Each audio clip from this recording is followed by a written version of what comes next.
are the voyages of the Weird Warriors podcast.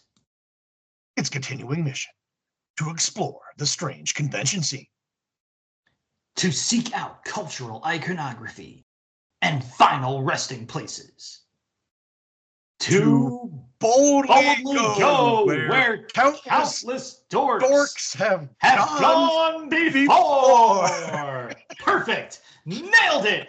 Hello and welcome to the Weird Warriors podcast. I'm Max. I'm Rich. And on this podcast, we normally focus on the Weird War Tales comic book series published by DC Comics from 1971 to 1983.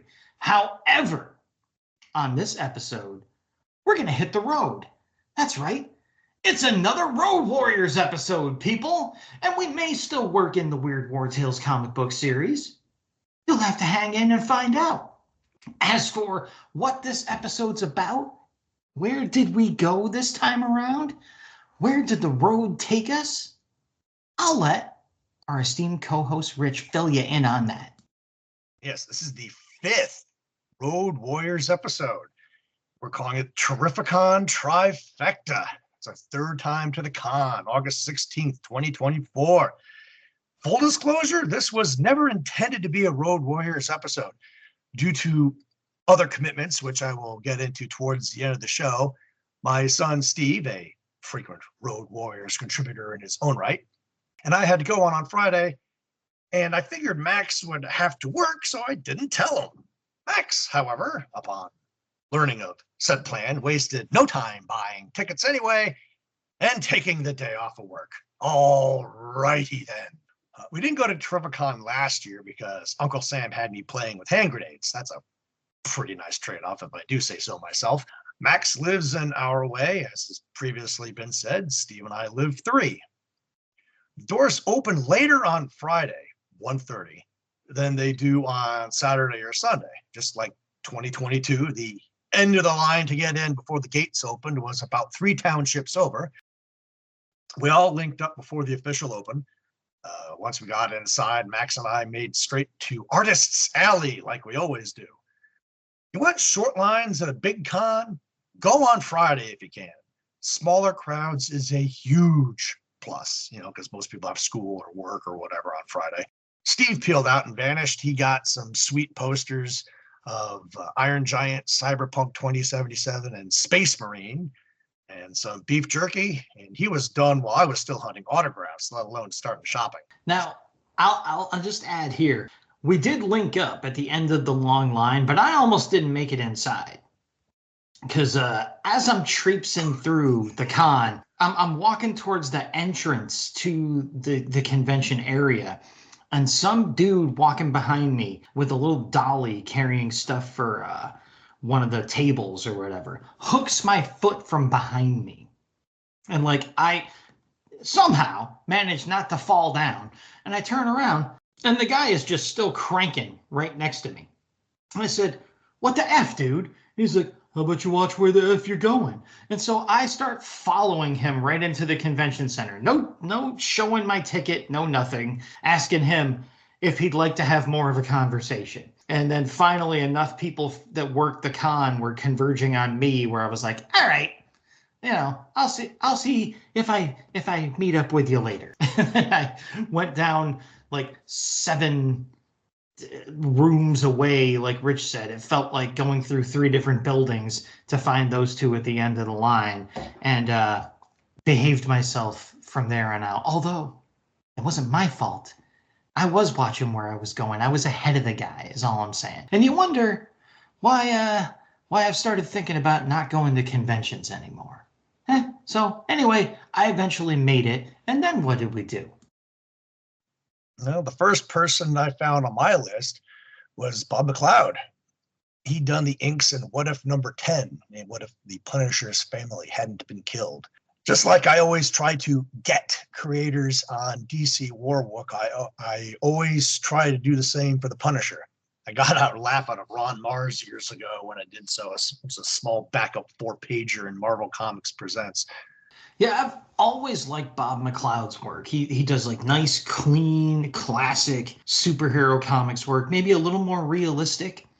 than some others, but not like Neil Adams direction, just again, softer and cleaner and all that. I gotta admit though, when I was a kid, I was kind of glad that Bill Sienkiewicz came on as the new artist on the New Mutants for the full Demon Bear story. Because if you look back, the first appearance of the Demon Bear in the book is drawn by Bob, and it looks ridiculous. It's just his style does not suit it. Like he just sort of drew a regular bear's head looking out at her from the window with a word balloon going towards its face. And it's like Smokey the Bear popped up in your window. It just, the vibe would not have been there. Like you needed someone as strange and abstract as Sienkiewicz was by that point to sell it. But back to Bob McLeod. I was tempted to pick up a couple of his pre-printed sketchbooks, but I stopped for a second and I thought about where they would realistically end up after a week or so, and I didn't go. Eric Larson was one of the big reasons I wanted to go to this con.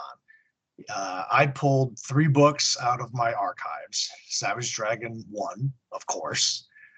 Punisher 21 from the first 1989 regular series. And Amazing Spider-Man 330. There were about a dozen people online, which I thought wasn't bad at all. So I jumped in. Real happy, dude. No charge to sign them, which surprised me. I'll get to that later bit also. Larson did a Spidey remark for that guy in line in front of me. It was, fun watching him work. Yeah, I mean, from what you reminded me, we were going back and forth in the script a bit earlier. He didn't charge you since he didn't think because I'm just, as I'll get to later in the script, I just sort of hype man along on your rides through these lines. He didn't think we had that CGC vibe about us, so he was like, he's one of these, that I completely agree with, anti-CGC flipper people, where he's like, you just want a signature so you can get it graded, slab it, and sell it. Then he would charge you money for the signature. But I think he could tell we were like OG genuine geeks who want, and your books are like, they're not in perfect condition. So I think he could just tell that we were there for real. Plus, he had a page of original art featuring Captain America facing off with MODOK, and I commented because I felt it was true. It was just about the coolest picture of MODOK I'd ever seen, and he got a kick out of that. Like you said, he was laughing, smiling the whole time. We were in the line, and he was really cool to us and everything. But I gotta say, I'm pretty sure I blocked him on Facebook. He's not quite so happy online. He's like he's much more like, let's say he's less happy and smiley and much more volatile online. I can't remember what it was, but at one point I was into it with him on something, and I was like, you know what? I don't know you, buddy. Off you go. Like, I agree with him politically. I agree with him on most things about comics, except for the fact that I don't read Savage Dragon anymore because it turned into an old man's porn comic. But I'm not going to hold that against him. I mean, that's what he wants to do with his book. He can do whatever he wants. But, like I said, a little tidbit there that I'm pretty sure I had him blocked on one site or another, Twitter, Facebook. I'm pretty free with the block hammer. But, hey, in person, very nice guy. And, again, his drawing, his inked drawing of MODOK and Cap was freaking amazing. I love his art. I used to love his writing. I wish I could pick up the Savage Dragon without, labia looking back at me or something. But you can't do that anymore. So, hey, Rich, where'd we go next? Well, actually, I mean, I was, when Image came out, and all those books came out, Pit, Savage Dragon, Spawn. I was on all those books for quite a while, and they all fell to the curb sooner or later. I was on Dragon for by far the longest amount of time because I just really dug the art, the storytelling, and everything else. And then I picked up on the the spin-off series, Super Patriot. Really dug that book also. But yeah, it's at some point, Dragon got kicked to the curb too. I don't even remember why anymore. The day just came where I was just, you know what? time for me to thin out the collection. I think.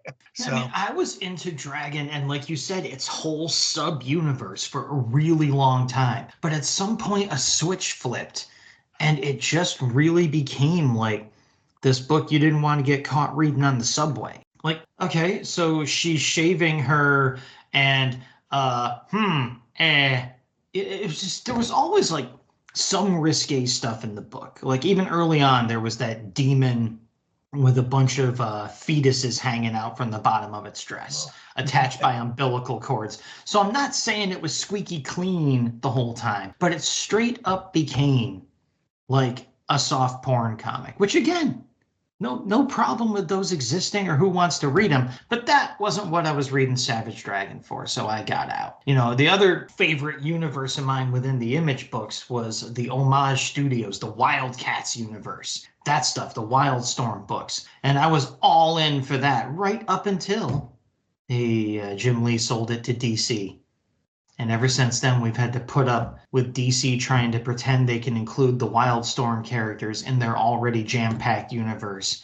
And it doesn't work, and it sucks. So, again, before I go off for too long here, next table. Next table. Well, David Michelini, one of these days I need to learn how to say his name. I'm sorry, man. He'd already signed Amazing Spidey 330 before I got Larson on it. And Jim Salicrup was the editor at the time that book came out. And he was there too. He was the guest at the con. And he was still setting up when I found him. And there was a camera crew that was waiting to interview him. So one book, in and out, nice to meet you, onward. Charles Soule wrote a Daredevil Punisher story arc. So I got him on issue 1. First one is free, and I only wanted one. Thank you, sir. Moving on. Wolverine, Weapon X, #1. Jason, Aaron, and Ron Garney were both there. I never got Aaron, but Garney's line was short, so I hopped on. It was going to be $10 for this signature, but I was rocking my army hat. So he changed his mind. You know, he thanked me for my service and gave it to me on the house. And I was like, wow, thanks, man. I thanked him for his work, shook his hand, moved on. Yeah, I know a lot of people seem to really like Jason Aaron's writing, or at least he was a darling for a little while. And he's getting some choice assignments even to this day with like Absolute DC or whatever. But I've always been kind of lukewarm about his stuff at best. I think my favorite stuff he did was a run on Ghost Rider that looked like it was going to revitalize that character and its mythos for Marvel. And then, of course, this being corporate comics, it was just swiftly replaced by a whole different approach almost immediately after he left the book. Everything else I've tried of his after that have been like, and I never stuck with it. Ron Garney, however, I really dig. He, I believe, was the artist of a run on Captain America with Mark Waid that was going on right before the Heroes Reborn debacle happened. And I was a huge fan of that run, so I was super pissed that they were like, hey, a bunch of Image guys are going to do these books now, and Rob Liefeld's going to do Captain America instead of Waid and Ron Garney. And I don't mind Rob Liefeld, people. Like, you know, objectively, not the best artist or writer or anything, but I've always enjoyed his goofy energy and his wacky stuff. I don't take him seriously, but I like his stuff. But man, there's no substitute for Waid and Garney, who were just killing it on Cap. I guess sales would say differently, and that's why Heroes Reborn happened. But yeah, I always liked Garney, and I sort of lost track of him as an artist after that. I don't know if he came back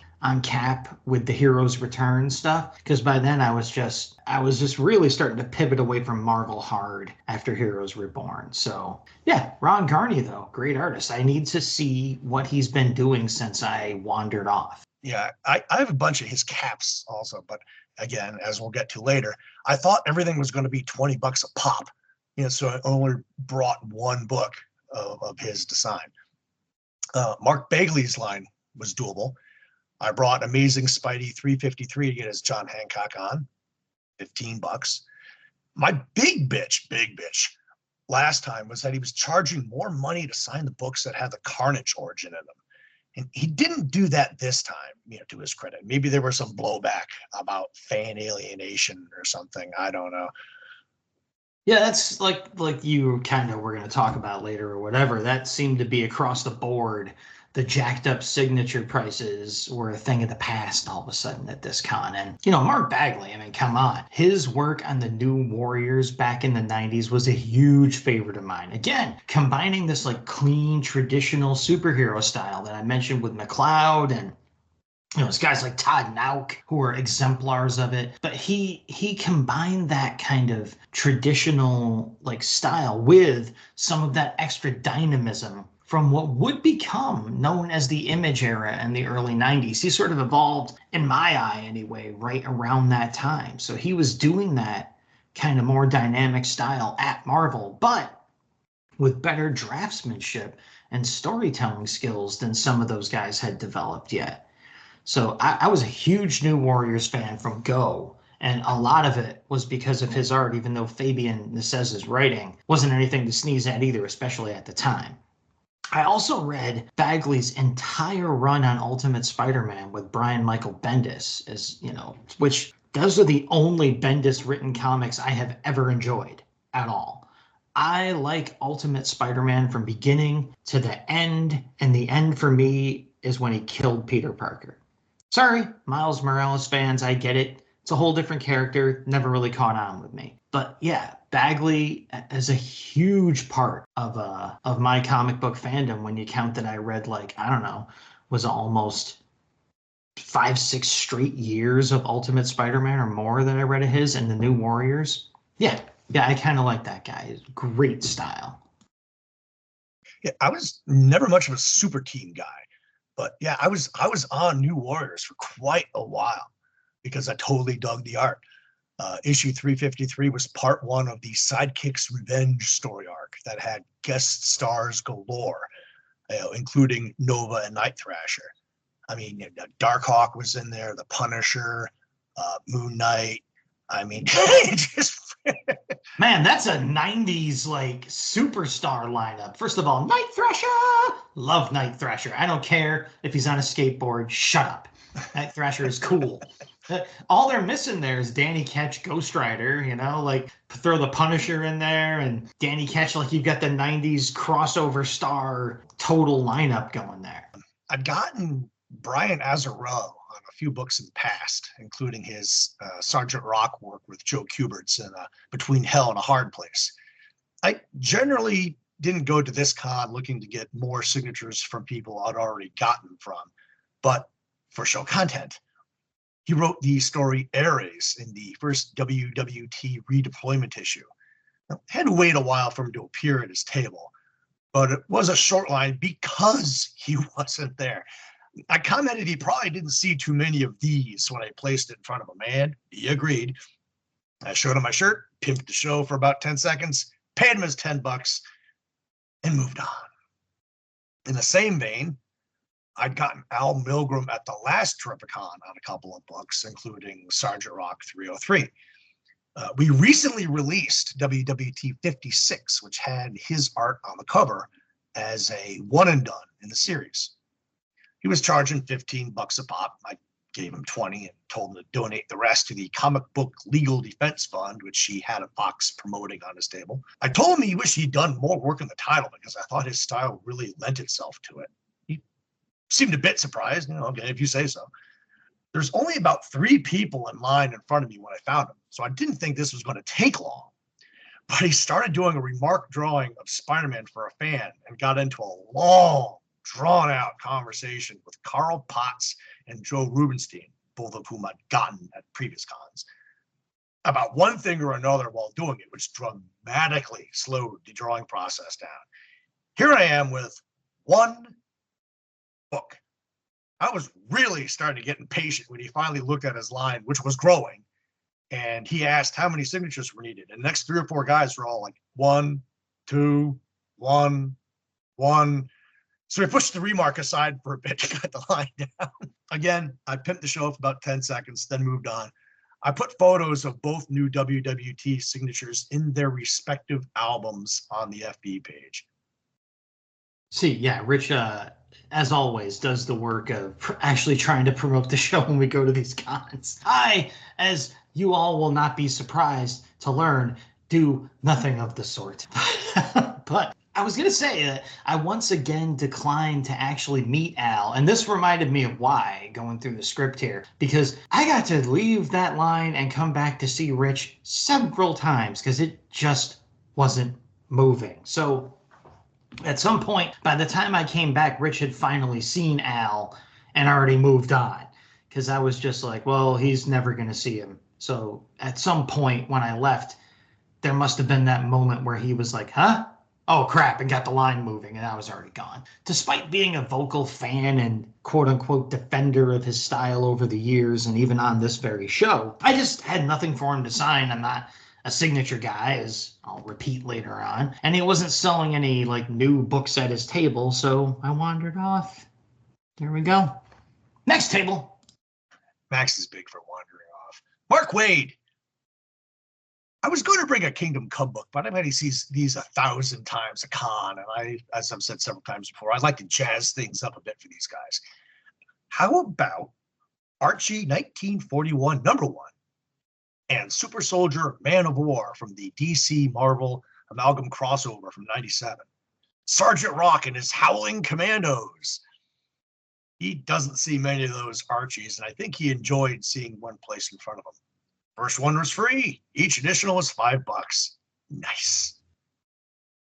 Yeah, seeing Wade and Eric Larson sitting next to each other, laughing and smiling the whole time they were there at their booths, was the kind of thing you want to see at a comic convention. Again, both of them incredibly positive and friendly dudes to any evidence in front of me at this con. I was a big fan of Wade's Archie reboot titles. I was in from Jump and I read everything during that period. I was very sad to see it all peter out for whatever reasons there may have been. Archie Comics as a company seemed to wither on the vine after that period, and today they barely publish any new stuff at all.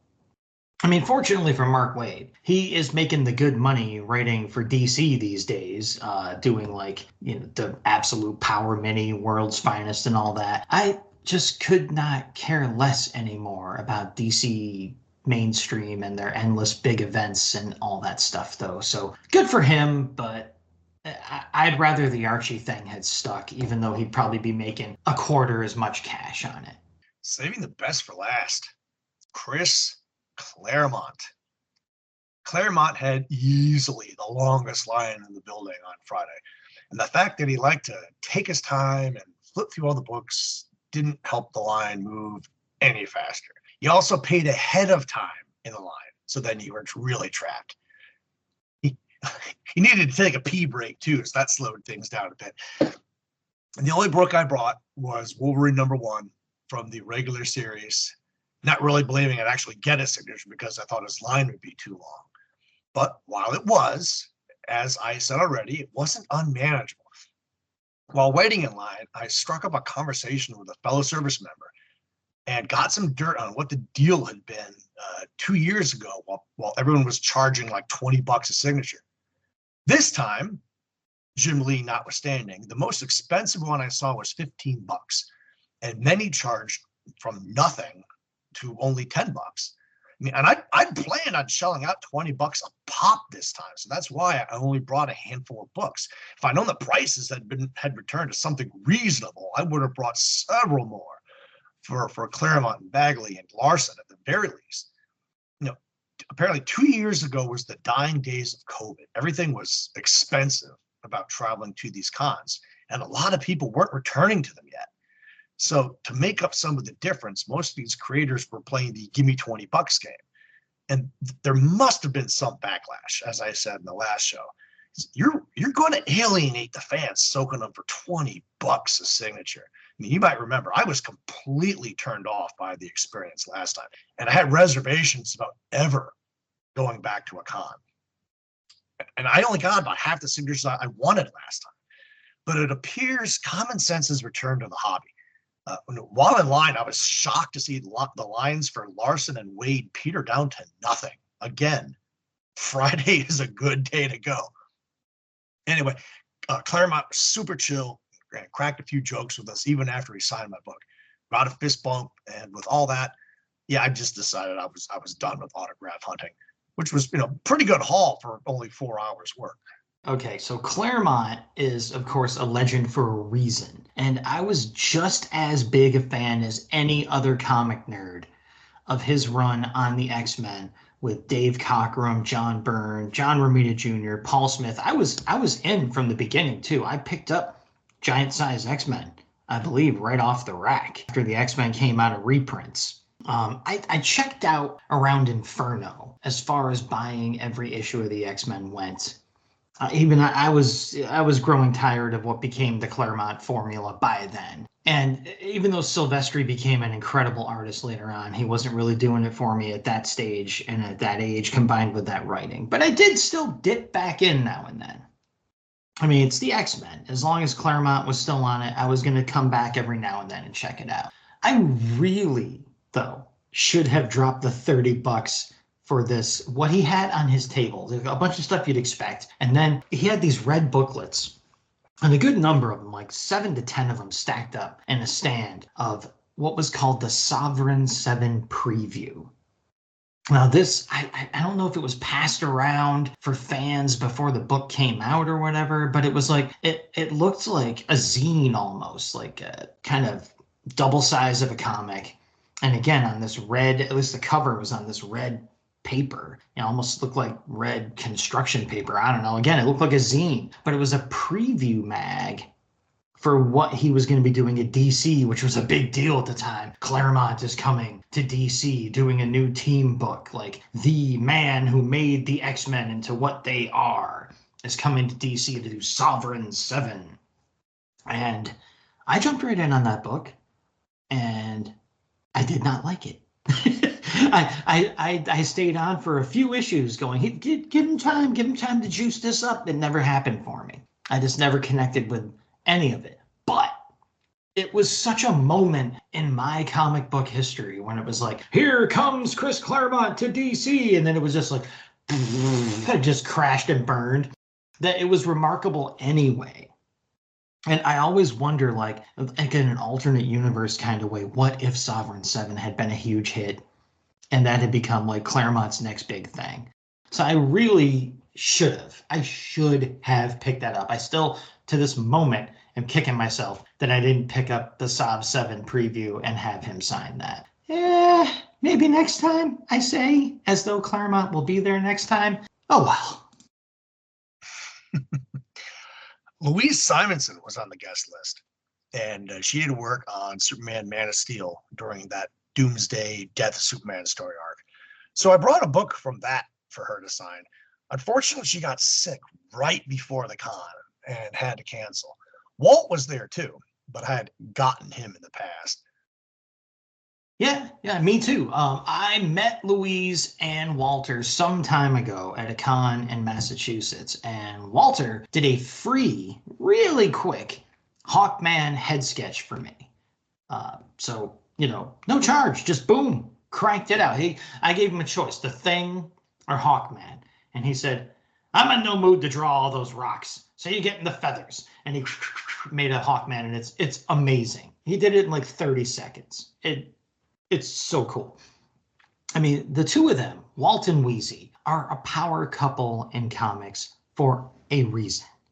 And if Wheezy had shown up, I likely would have brought an issue or bought an issue right there of Eerie or Creepy magazine for her to sign. Because I only recently became aware that she was the editor for my beloved Warren horror magazines like Creepy and Eerie during the years I was grabbing them off the racks. Those are some of the only comics my brother Mark collected and read alongside with me. Like, he liked E-Man from Charlton. Yeah, E-Man. And but also those two horror mags, Eerie and Creepy, were just like big in our house. And I just had it driven into my thick skull recently through an interview she did on Todd DeZago's podcast, Random Acts of Comics, that she was the editor when she was still Louise Jones of all those mags. So I'm not a signature guy, but if she had been there,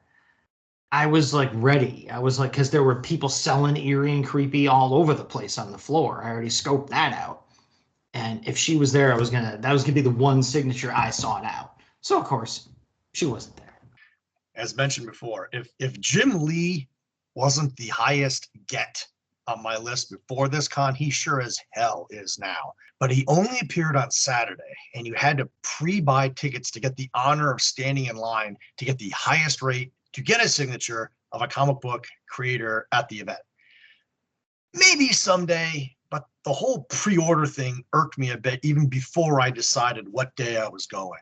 Yeah, I mean, I remember when people got their little fancy bibs in a twist just a little while ago about news about Jim Lee's commission prices a little bit back there. And every single one of those whiny babies can shut the heck up as far as I'm concerned. If that's the rate he can get, $20,000 for a commission, whatever, then I say let him get it. The man shaped the visual language of superhero comics to a degree that few others than the likes of Jack Kirby, John Buscema, or Neil Adams could claim. So shut up. Sure, Jose Luis Garcia Lopez belongs on that list as well, and he doesn't charge 20 grand, but I bet he could have, especially 25 years ago or so, or whatever the equivalent would be in 1999 cash. But the thing is, we should be happy that some of these titans of our industry, whether you're huge fans of them or not, because like I said in one of our episodes before, I like Jim Lee's art. I just don't think of him as a comic book artist. I think of him as a pinup artist and a character designer. And I think he's better at the former than the latter. Even his character designs, I'm like, but his style has had an undeniable impact on the industry that we love so much. So why shouldn't these people be making the big money? Just because Jack Kirby didn't and got constantly screwed over, or just because all these other people did not get that kind of recognition? I say good for Jim Lee setting the precedent that comic book artists can pull this kind of cash. So that's my piece on it. Speaking of JLGL, he was at the con also. Speaking of titans of the industry. But as I've said in previous episodes, I got him on a few books back in the day, which by great coincidence includes show content. I got him on an issue of the show comic title there. So there were lots of Hollywood celebs there. Punch and John from Chips were there, along with one of the motorbikes. Nana Visitor, Armin Shimmerman from DS9, Daphne Zuniga from Spaceballs. Walter Koenig was supposed to be there. He canceled at the last minute. Just lots and lots of people that were supposed to be there. But when we were there, most of the booths were empty on Friday. So I assume they're playing Friday's crowds are going to suck, so we'll just show up on Saturday and Sunday. I mean, I've never been a big TV movie star autograph hound at these shows, but I will say, Tom Jane was an exception a couple years ago. I had to get him on my DVD of The Punisher. Oh, I thought it was one of those other movies that Tom Jane was in that I can't think of any. So what a surprise. You wanted the guy who played the Punisher, you'd be after his signature. So yeah, I mean, like you said, pretty much all the celebrity tables were experiencing low traffic that day. But one in particular was just not getting visited at all. And as I stood online with you for someone, I forget who it was, it just kept bugging me until I simply had to go and say hi to Stephanie Jakowski, who played Hammerhead on the recently concluded Doom Patrol TV series that first began streaming on DC Universe, then on HBO Max, before finishing on what was simply and stupidly renamed as Max. They had a bit of a history there. I marched up to Stephanie and her assistant and wasted no time saying all kinds of dumb stuff like, why the heck is no one over here visiting with Hammerhead? Just like, what? That's the opening line that I chose. Like, what the heck? Why is no one over here? But being as gracious and resilient as she obviously is, Miss Jakowski took my stupidity in stride and responded with something like, I don't know, I think they all suck. I did manage to heap praise on her for her incredible portrayal of Hammerhead, and how shocking it was to see how friendly and funny she was in person by contrast. I mean, I understand acting, but since her other role us nerds would know her for was the Vulcan Tavine on Star Trek Picard, you kind of start to think that a certain taciturn disposition must be part of her real-life persona. And it was not. She was super funny and laid back. She seemed really pleased that I was a fan of the Grant Morrison Doom Patrol comics from back when they were coming out new on the racks, and that I also had such a high opinion not only of her performance, but of everyone else's from the cast on the show too. I didn't get a photo with her, since I didn't want to be the bloated land seal next to the glamorous actress, but I did get a signed photo from her table, which she signed with a very hammer-headed "fuck the haters" salutation for me. She and her assistant also squealed as I walked away and kind of high-fived, happy that someone had broken the seal at their previously deserted table. So that's my first time, other than the other one that I ever waited in line for, was Adam West. Like, okay, I'm glad that I was like, I need to get this signature. This was in Framingham at a super mega fest. And I was like, I ain't missing this chance because Adam's not with us anymore. Plus, he was awesome. So there's 2 signed celebrity photos that I have. Adam freaking West and Stephanie freaking Chakowski, who, again, if you're a Doom Patrol fan or not, you should watch that series before Warner Brothers just pulls it off Max for some reason, because it's awesome.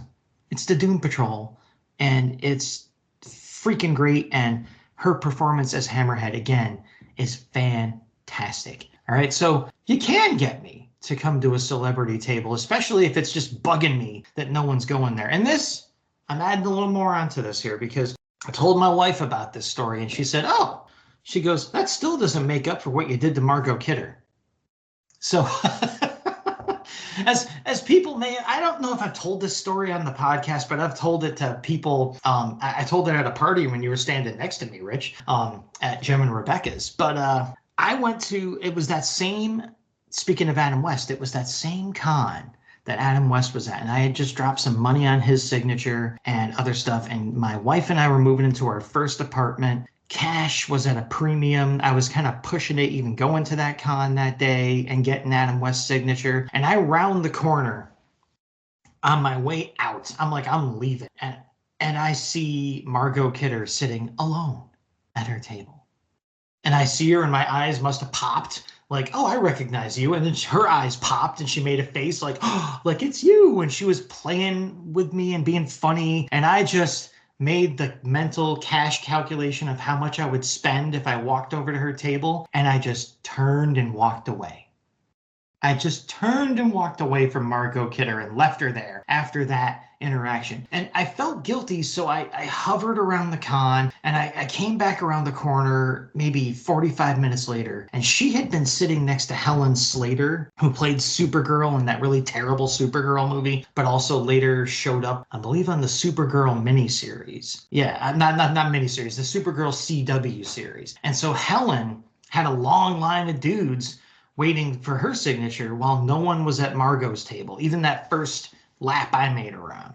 And when I came back around, Helen had merged their tables. So if you wanted to come see her, you had to come see Margot. So I felt even worse because I felt like I was the person who was the last straw in that situation. And then I don't know if it was shortly, but it wasn't too long after that, Margot passed away.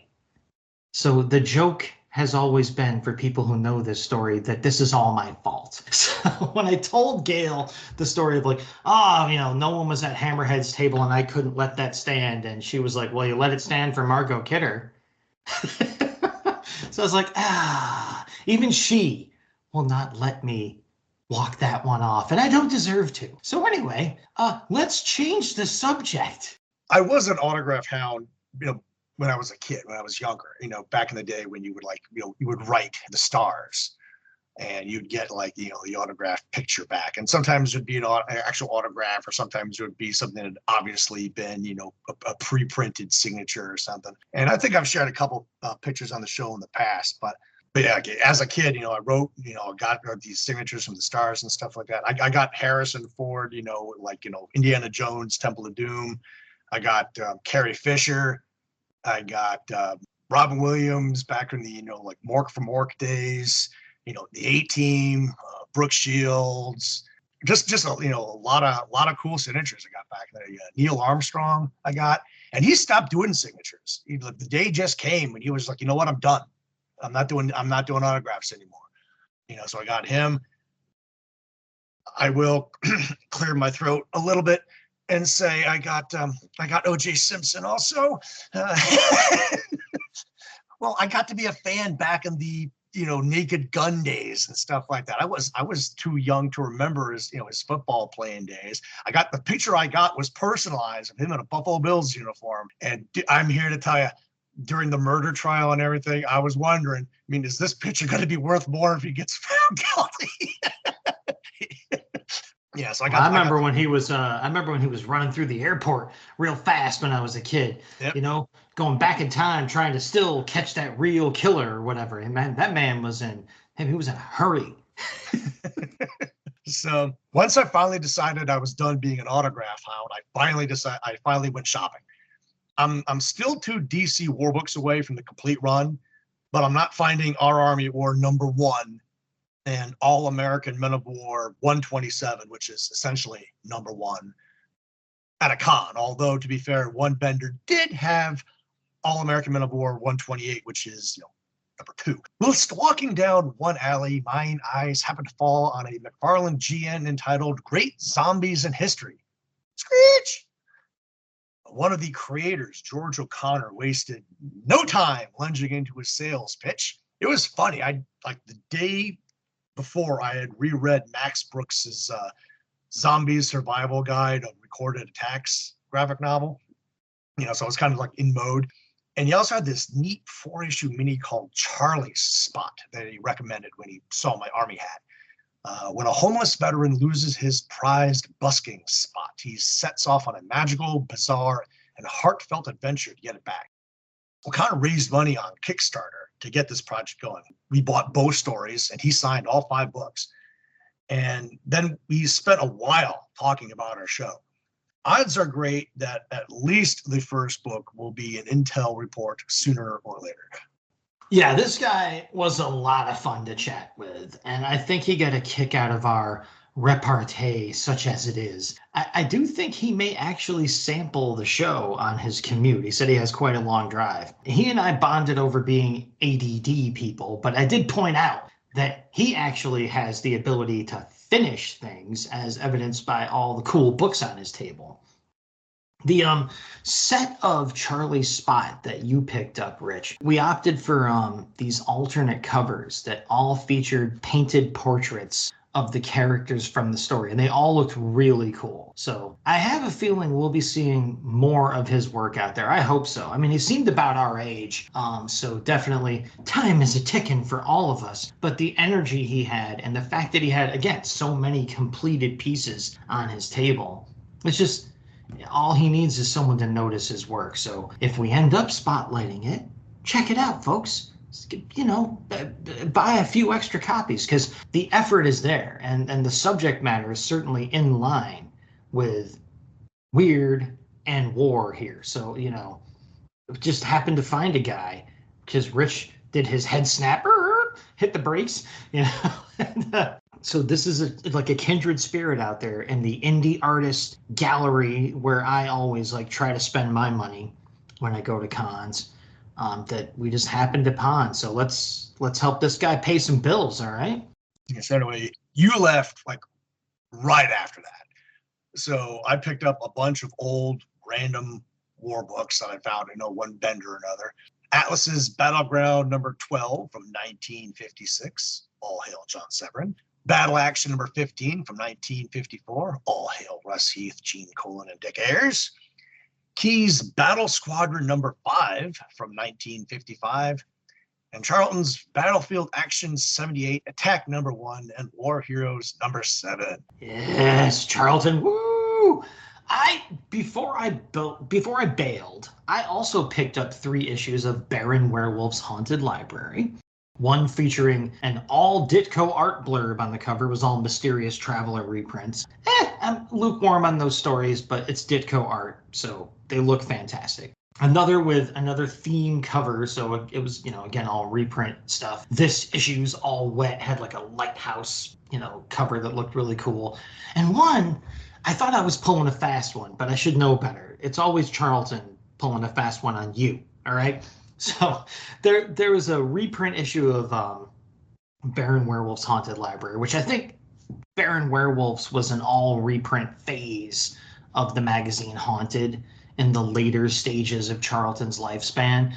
And it had this awesome surfing related cover by like Jim Aparo with like some surfer dude being startled by this ghost surfing on a wave behind him. And there was a copy of the real issue in the same box, but it was like pretty expensive. And this one was I'm like, haha, I'll get the reprint. Yeah, I got the cover. It doesn't have that story inside though. Charlton gets you again. That's part of the fun for me of being a Charlton collector, is just seeing like, they got me. So all in good fun. But I did do some back issue diving at the show before I took up. When we arrived, before you go onto the main floor, there was a vendor selling original art pages off to one side. And well, I went inside, completely forgot about him. And then as we're leaving, oh, hey, yeah, that vendor selling original art pages. So curiosity got the best of me. I went over there and started digging through his piles of books, and he had 3 folders of DC War. Lots of Sam Glanzman GI Combat, some GI, some Sergeant Rock, some Enemy Ace. I've already got 3 original pages of Glanzman GIC already that I got from the man himself, and I was leaning in towards a Rock page until I discovered this dude had 1 page of original Weird War Tales art from issue 63, which will be coming up soon, folks, by Ruben Yandok from the story Battleground. Yeah, there was just no way I was leaving that behind, not with this show. Nope. Parted with $200 and left the con. I did not know this, people, before seeing the script. Nice. I love it. First of all, Rich got punched for $200 for original art on the way out. And second, hey, it's from an upcoming issue of Weird War Tales. Nice. I like it. See, even after I left, the con did its work for me. Well, the next episode we'll record will be issue 59. So 63 is starting to peek its head over the horizon. So that will obviously get brought up when we do that one.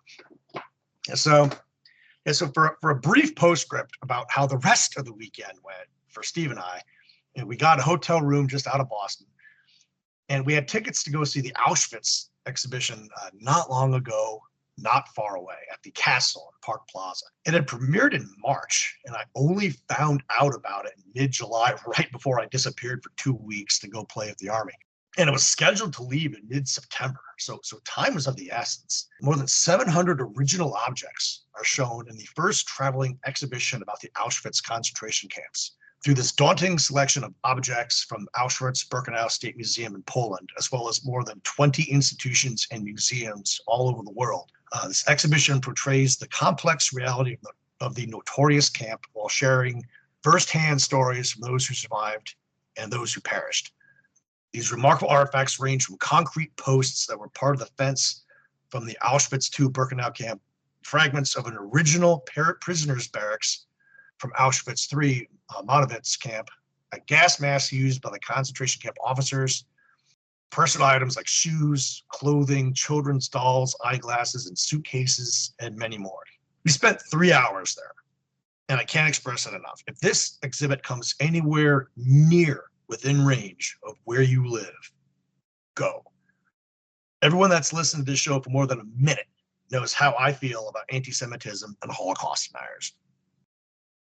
From there, we went to the Boston Navy Yard to tour the World War II Fletcher-class destroyer USS Cassin Young. Neither of us had ever been aboard her. We got a special tour below decks. there are only 4 Fletcher-class destroyers left as museum ships in the world, and now I've been on 2 of them. One of them is in Greece. Now I'm not going to see that one anytime soon. The USS the Sullivans has been mentioned on the show before, is in Buffalo, and the USS Kidd is in Baton Rouge. And as a sidebar, Tom Hanks, when Greyhound was in production, Tom Hanks showed up at the Castle Young wanting to do research work for the movie, and he'd been told that the Castle Young had been restored to like a Cold War status from like the 50s. And if you were looking for the pure World War II experience, he probably needed to go to either the Sullivans or the Kidd. And they went down to the Kidd down in Baton Rouge. But he was apparently a real chill dude, and he took everyone out to this fancy schmancy restaurant and dropped like a $400 tip, on on their servers. So good on Tom Hanks. So I bring this up primarily because Sam Glanzman served on a Fletcher-class destroyer, the Stevens. And as we explored the Castle Young, Steve kept making several comments about things had written about in a sailor story. So he kind of, Steve kind of like brought Sam along with us, while we were touring this destroyer, which was pretty freaking cool. It turns out the Boston Navy Yard built 14 of these Fletcher-class destroyers during World War II. And the destroyer USS Fulham, also mentioned on the show in the past, it's a namesake of mine, was built there. You have to go back to like 1720 to get to the common ancestor, but that was a pretty neat discovery. Old Ironsides, the USS Constitution, is right there beside her. Half of her rigging is stacked on the pier during this really extensive restoration that she's going through. Her current commander is female. It's her first female captain that she's ever had. I haven't been on board that ship in over 45 years, if it's been a day. And it was cool getting to do so again. You're reminded that she is still an actively serving vessel of the U.S. Navy, and there are active duty sailors on board. You have to go through security and everything to go on board. And Steve had been there back, like 10 years ago when 13 years ago when I was at basic training. And his memory was, the last time I was on this third deck, I could walk around, standing straight up. I didn't have to hunch over. So yeah, we headed home after dinner after that. But one of these days, we need to do a con that's not based in Connecticut. But every time one comes within range, no one really lunges off the guest list or calls out to me. I got Bob Weechak at a local con a year or 2 ago after the show started, but that's certainly not worth an entire episode. Terrificon's been batting 1,000, 3 for 3. Who knows, though? I've been to New York twice and Boston once in the past, so anything's possible. Yeah, my con days are kind of over. Yes, despite saying that before and still going to this one again. For me, it's more about the time I'm going to have with my friends than anything else. And if one of those friends wants to wait online for signatures and I get to micro chat with the creators without having to pay for a signature myself, then more power to me, I say. I'm pretty much done paying for sketches too, which used to be my main thing at cons, as I really don't have a place that I'm going to be able to display them in the house. I have like sketch books and I could flip through them, and after a while it just feels kind of sad to me, just bringing out the book and, oh yeah, I got that. So I'm kind of done with that too, unless I get a second chance to meet Sergio Aragonis, now that things are a little less tight for me. And I can get a sketch from him. But he's pushing 90 and lives on the West Coast, so I think I might have let that ship sail. I've never really been much of an autograph guy, as I mentioned, so it's really just all about whether or not I'm going to have a fun time hanging out with my buddies from here on out. So a long trip just to go to a convention has all but slipped off my list of things to make time for. Still, this was a great 4-hour hangout for me with my esteemed co-host and his clone, and a mere 1-hour drive for me.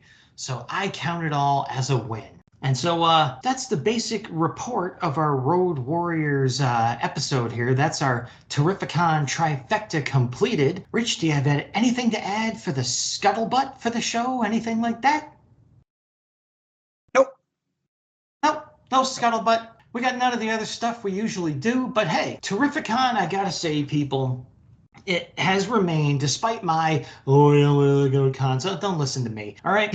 Like, Terrificon has been one of the most comic book focused, decent sized cons of the past 10 years. It is like there's a lot of celebrities on the back wall, yes, but not too many, and it's definitely not the focus. Most of the real estate is people selling comics, people involved in making comics, and legends of the actual comic book industry. It is still a very pure comic book convention that deserves the name. So if you're looking for one of those to go to and you can make it to Connecticut in the summertime, I highly recommend it because, again, they're carrying the flag. And yes, it is fun to get the nerdy celebrities there too. That is cool, but a lot of cons, that has become the whole point.